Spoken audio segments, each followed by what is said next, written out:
Modern planes fly at a very high altitude where there is a very little oxygen. Pressurized air combines cabins on flights, ensure that passengers and crew have enough oxygen and are able to breathe comfortably.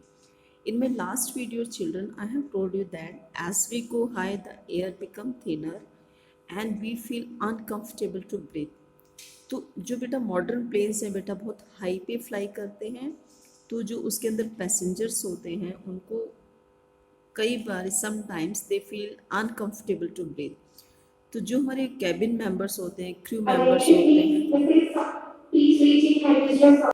So it's their responsibility कि जितने भी passengers हैं उनको सांस लेने में problem ना हो, इसके लिए वो उनको ऑक्सीजन मास्क प्रोवाइड करते हैं।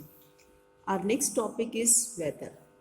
Weather is the state of atmosphere at a particular place and time. It could be wet or dry, warm or cold, windy or cloudy. When a normal pattern of weather in a particular area extends over a long period of time, it is known as climate of that place.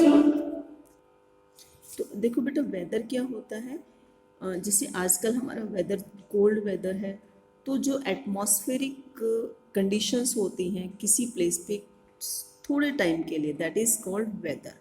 Okay, जैसे सुबह हमारी बहुत foggy weather था, अब धूप निकली हुई है, तो अब वार्म वेदर है, सुबह बहुत ज़्यादा ठंड थी, so this is weather. So atmospheric conditions for a short period it is called weather.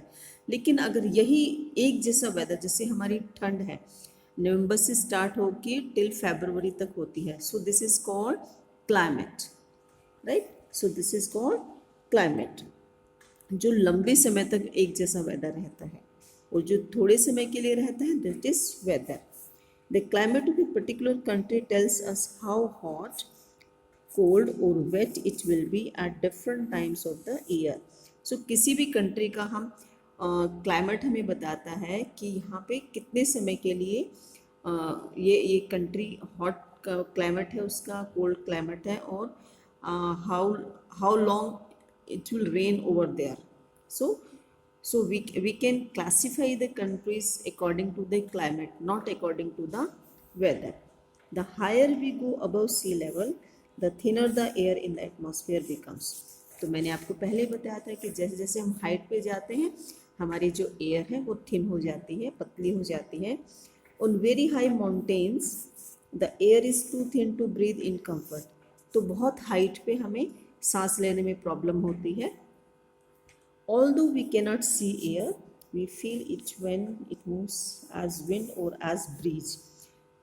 हम सब ने एयर को नहीं देखा ना, लेकिन हम कह सकते हैं कि हवा चल रही है। हवा चल रही मीन्स ट्रीज हिल रहे हैं, आपके क्लॉथ्स हिलते हैं, तो इससे हमें पता चलता है कि एयर प्रेजेंट है।